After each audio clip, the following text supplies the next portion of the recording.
Coming up on this episode of the Entrepreneurial You. Leaders are people first. Who knew? Right? They may be running an organization or a small business, but they're people first.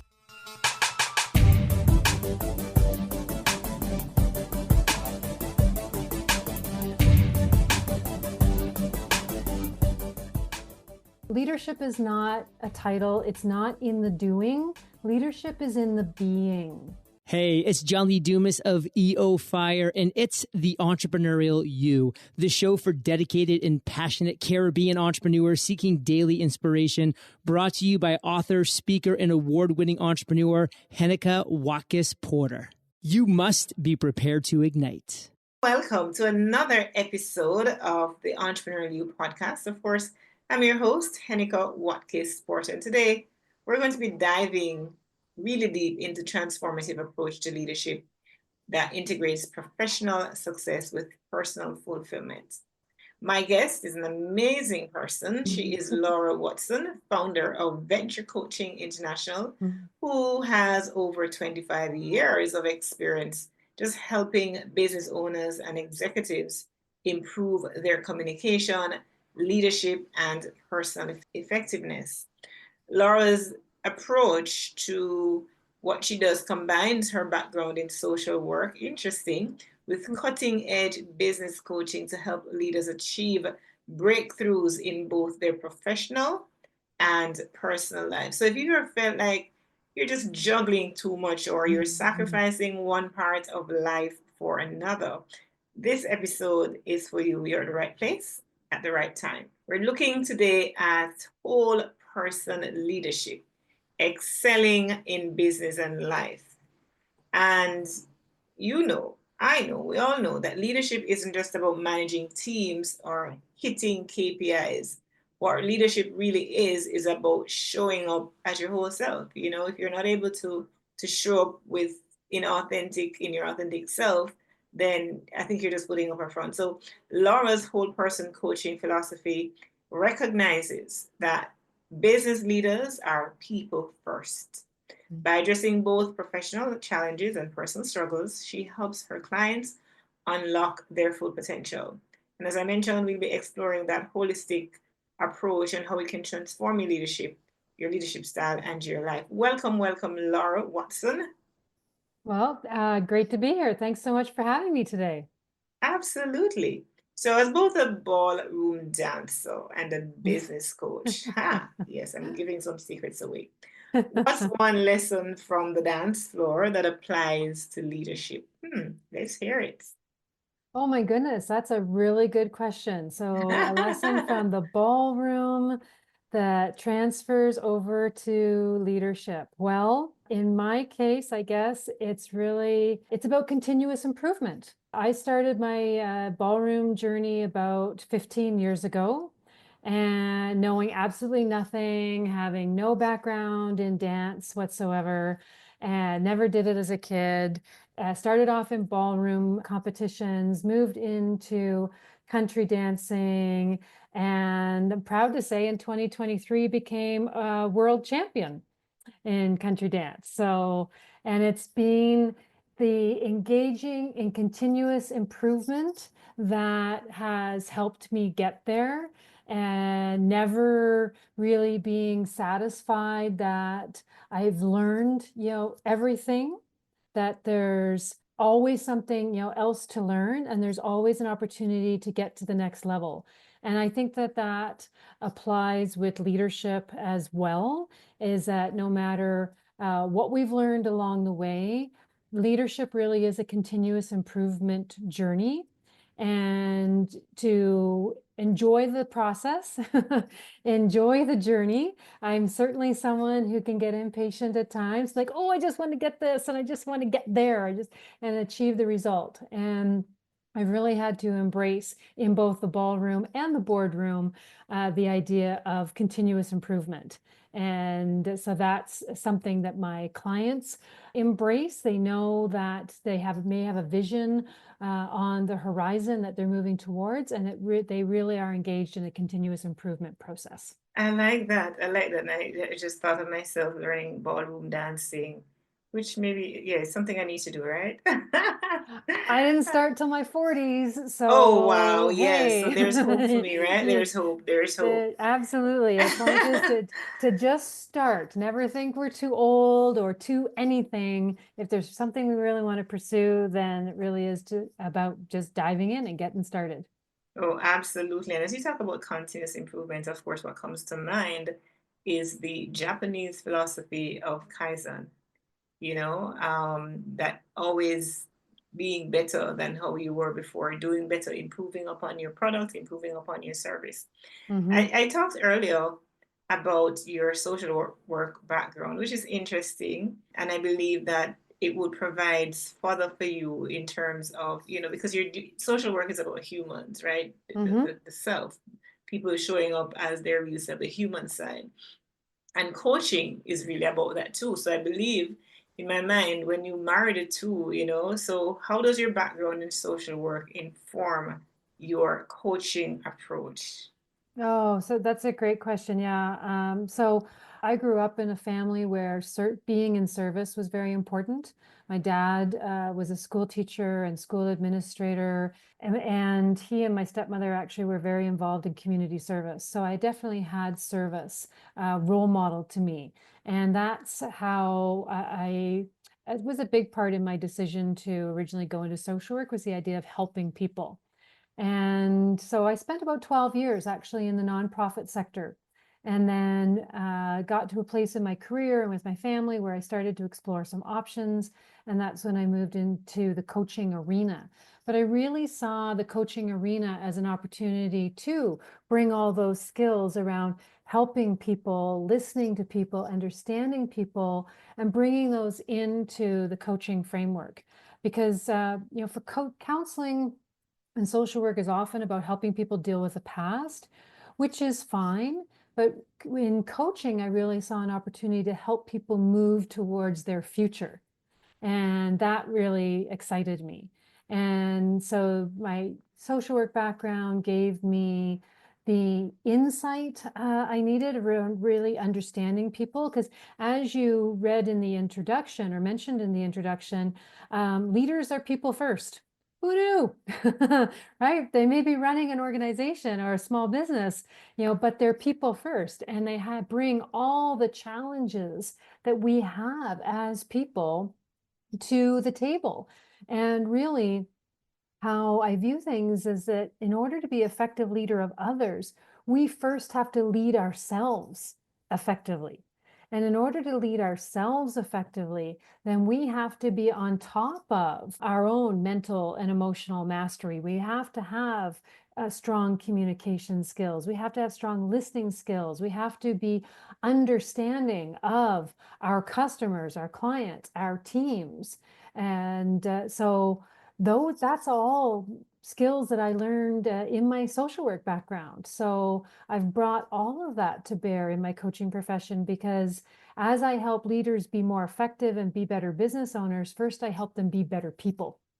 And as they're better people, better parents, a better spouse, they a better person themselves, they bring all of that to their companies and their organizations so that they can then help the business be better as a second level up from being personally more effective. Yeah, and you talk about leading yourself. As you mentioned that, what came to mind is LeaderCast. I don't know if you know about that brand. It's a conference, one of the largest conferences actually in the US, but I've had the opportunity to host a couple in Jamaica via live Mm, stream, and I do plan to, host another one in October. And what drew me to LeaderCast is that very concept. It's about empowering individuals, leaders, to lead yourself first. yes. Lead the empathy, the communication, the just being better today than you were yesterday. I Hmm. think that is so, so important. And it's sometimes in the hustle and the grind and into trying to hit KPIs, we often, get to the hard stuff of, okay, so how many clients are we going to convert today or whatever it is, as opposed to, being able to show empathy, being able to show compassion I am working through myself now, Laura, working hard on myself because I'm very impatient. And what I find impatience breed is a lack of compassion and a lack of empathy, because you always want to get, you're so impatient, you want to get the thing done, and it sometimes override the need for you to be compassionate in situations, the need for you to give grace, to others as they grow. So I like that point, very salient indeed. Can you share an example where addressing a personal issue, for example, led to a business breakthrough? Yeah, absolutely. For example, one of my clients years ago, he was running a small company, had a team, but he had no control, let alone mastery over his mental state and his emotions. And so when he got stressed, he would just become very reactive and very accusatory towards his team members. And so he kind of blow up and react to a situation. And of course, that damaged his relationships with his team members. And over time, he would apologize later and he would change his behavior for short periods of time, but then something else would come along and he would react again and the behavior patterns would repeat again. And so he had to develop personal mastery. He had to understand what were the limiting beliefs, what were the stories he was holding about himself that was at the core of that reactivity.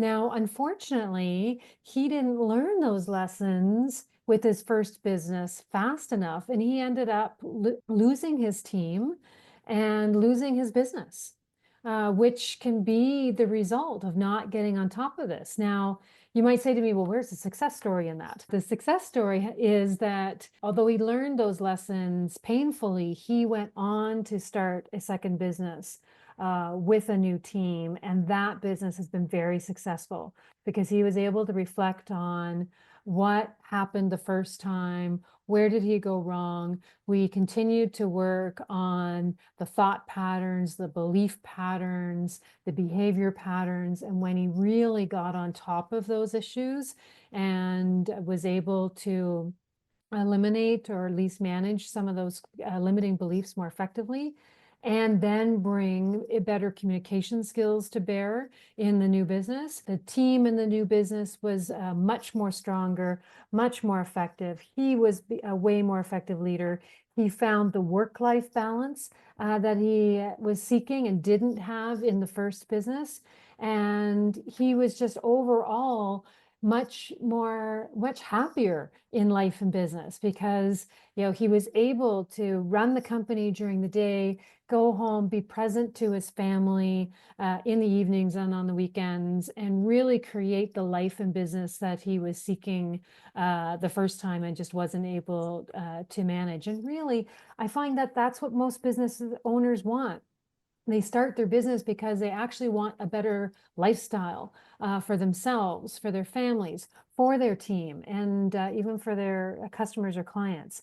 And so they have to be the role model of that. When they can create that themselves, then it's going to roll out from there. There's going to be those ripple effects. That's one of the best examples that I can share of him not getting it the first time, but still working on it and improving it and actually achieving it the second time around. Excellent, excellent. And you did refer a little bit to work-life balance, which I prefer to say work-life harmony, because there never Sure, is yeah. balance, right? Yeah.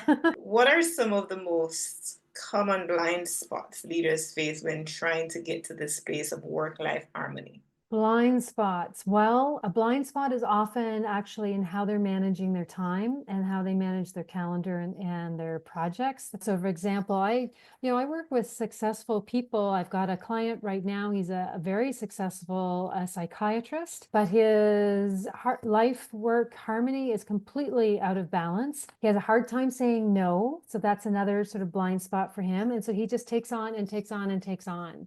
And he's completely overwhelmed.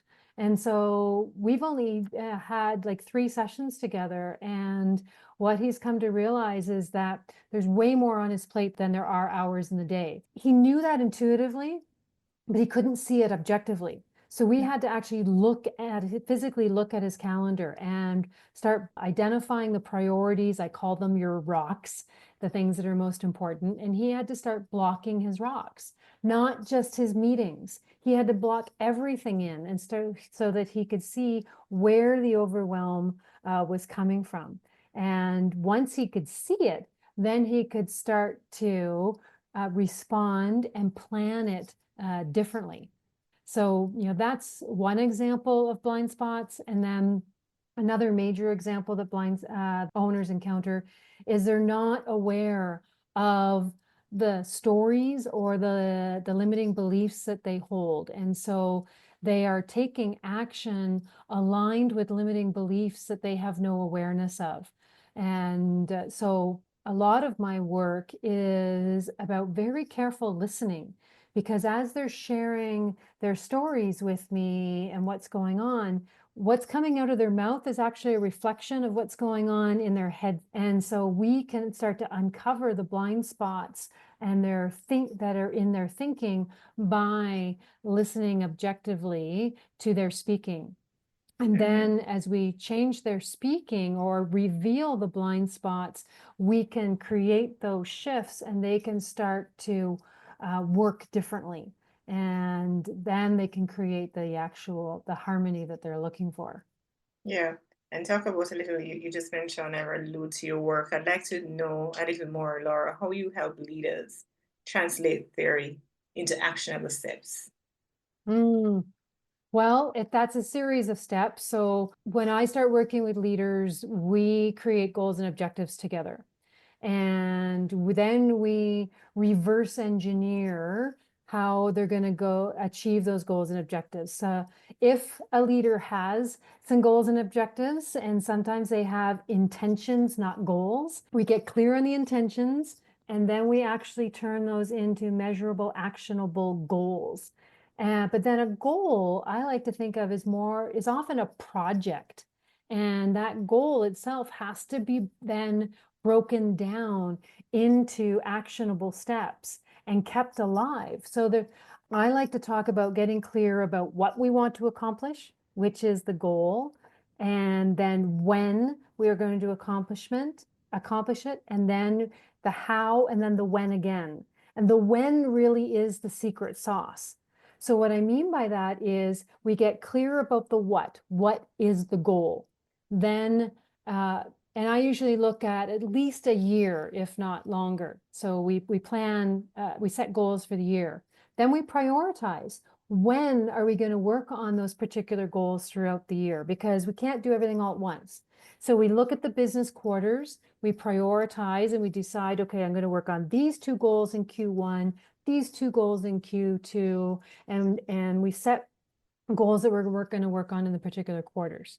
Then we have to look at, okay, how am I actually going to work on those goals? So I use a scorecard tool with my clients so that we can take a goal from the quarter and say, okay, here's the 2 action steps I'm going to take this week related to this goal. We can't do it all at once. So we're just going to break those goals down into actionable steps and then work on them consistently throughout the quarter.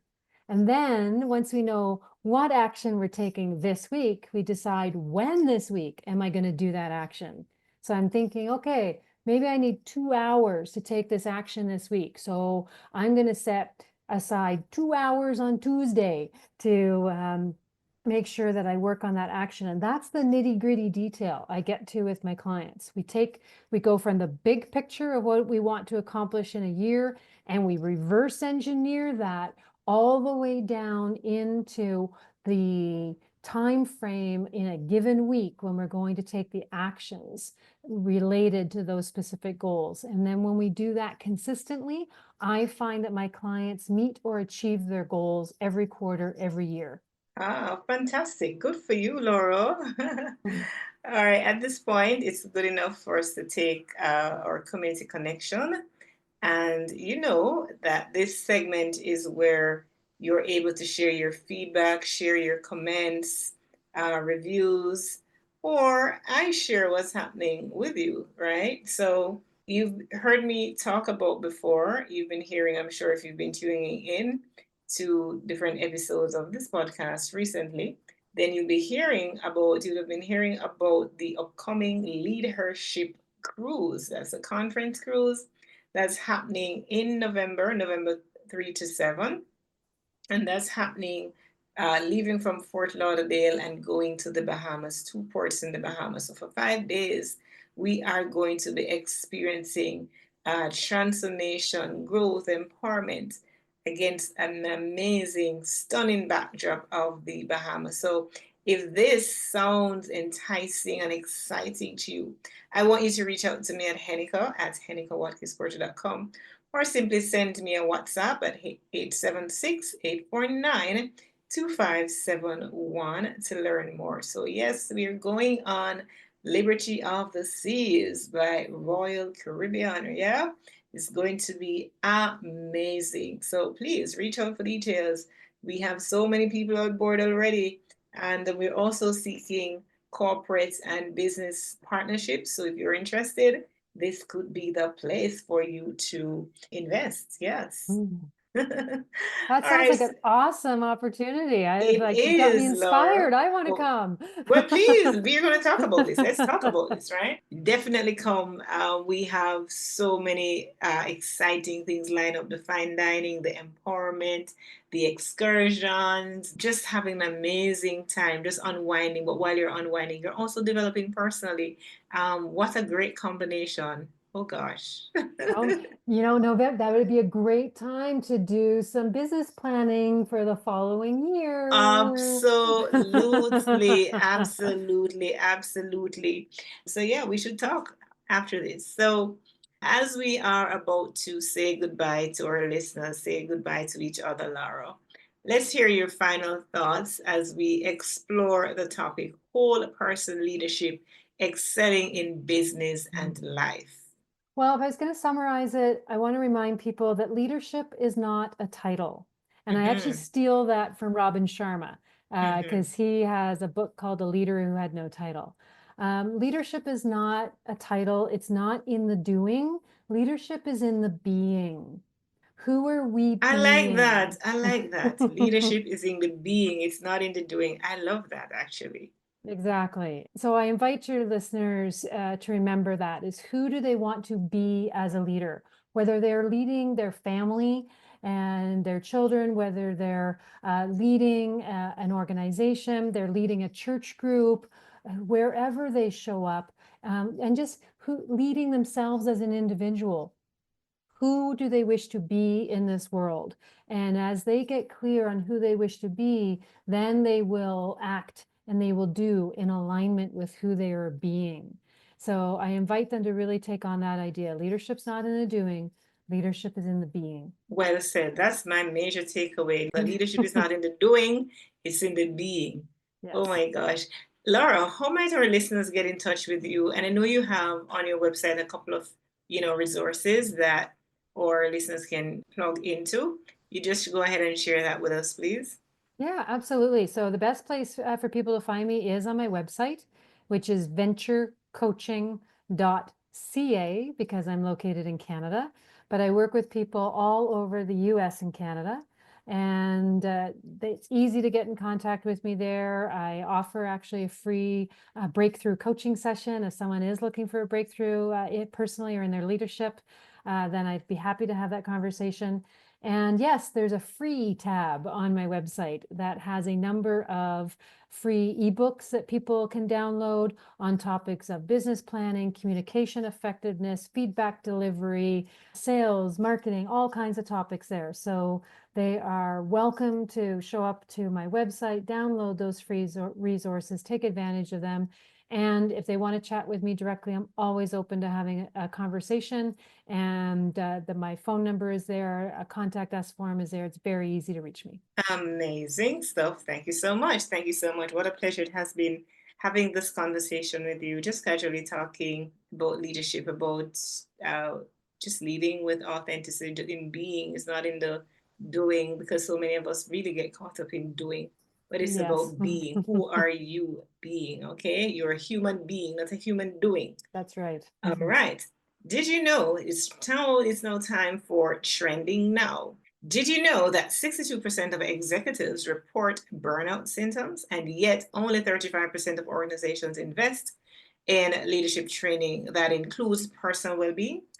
Research shows that leaders who adopt a whole person approach see 41% lower turnover rates and report higher team engagement.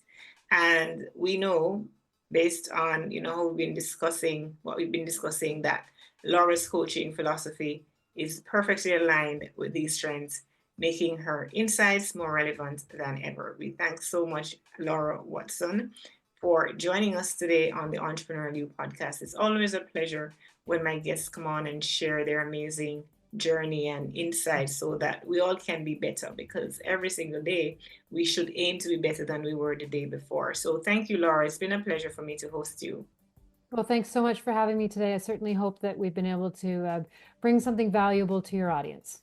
Oh, absolutely. And for you, our peak performers community, if you want to learn more about Laura's transformative coaching or book a session with her, you did hear our website earlier, venturecoaching.ca. So please check her out. If you enjoyed this episode of the Entrepreneurial You, be sure to subscribe on your favorite podcast platform, leaving a rate and review. Share this episode with someone who needs to hear this message. Remember, true success isn't about choosing between business and life. It's about excelling in both. Okay, got that? And I'm going to ask you to affirm with me. I'm a whole person leader, creating success that honors every part of my life. Thank you so much to our sponsors, the Jamaica Stock Exchange, and of course, HenekaWatkis-Porter.com. Do take care. This podcast is heard along the Marketing Podcast Network. For more great marketing podcasts, visit marketingpodcasts.net.